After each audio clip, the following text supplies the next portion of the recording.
চট্টগ্রামের আনোয়ারায় বাজেটকে স্বাগত জানিয়ে আনন্দ মিছিলের আগে দুপক্ষের সংঘর্ষে উপজেলা আওয়ামী লীগের অধ্যাপক M A Mannan Chowdhury O police সদস্য মোহাম্মদ জাবের সহ 18 নেতাকর্মী আহত হয়েছে।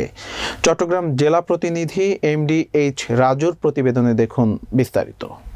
শুক্রবার বিকালে উপজেলার বন্দর কমিউনিটি সেন্টারে দুপক্ষের অবস্থান কর্মসূচিতে এ ঘটনা ঘটে। এ সময় পরিস্থিতি নিয়ন্ত্রণে আনতে কর্ণফুলী থানা পুলিশ 6 রাউন্ড ফাঁকা গুলি ছুড়ে সরকারের প্রস্তাবিত 2024-2025 অর্থ বছরের বাজেটকে স্বাগত জানিয়ে শুক্রবার বিকেলে 4টায় বন্দর সেন্টারের স্থানীয় সংসদ সদস্য সাবেক ভূমিমন্ত্রী সাইফুজ্জামান চৌধুরী জাবেদ এমপি ও অর্থ প্রতিমন্ত্রী ওয়াসিকা আয়েশা খান এমপির সমর্থকরা আনন্দ মিছিলের কর্মসূচির ঘোষণা দেন।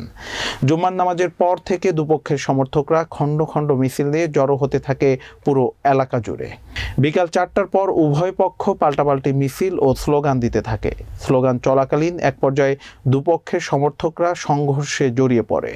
এতে উপজেলা আওয়ামী লীগ নেতা অধ্যাপক M A Mannan Chowdhury O police সদস্য মোহাম্মদ জাবের সহ 18 নেতাকর্মী আহত হয়।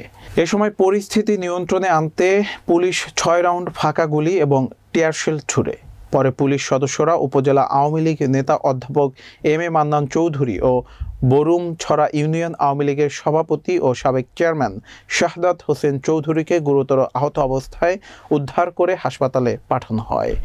আনোয়ারা উপজেলা চেয়ারম্যান কাজী মোজাম্মেল হক বলেন, বাজেট ঘোষণাকে স্বাগত জানিয়ে আমরা আনোয়ারা সদরে কর্মসূচি দিয়েছিলাম। একই সময়ে সদরে তারাও কর্মসূচি দেওয়ার কারণে আমরা সেটি যাত্রী চৌমুহনী বাজারে নিয়ে আসি।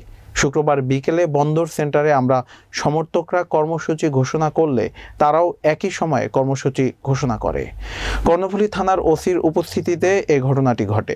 এতে মোহাম্মদ টিপু সহ আমার 4 জন নেতাকর্মী গুরুতর আহত হয়েছে।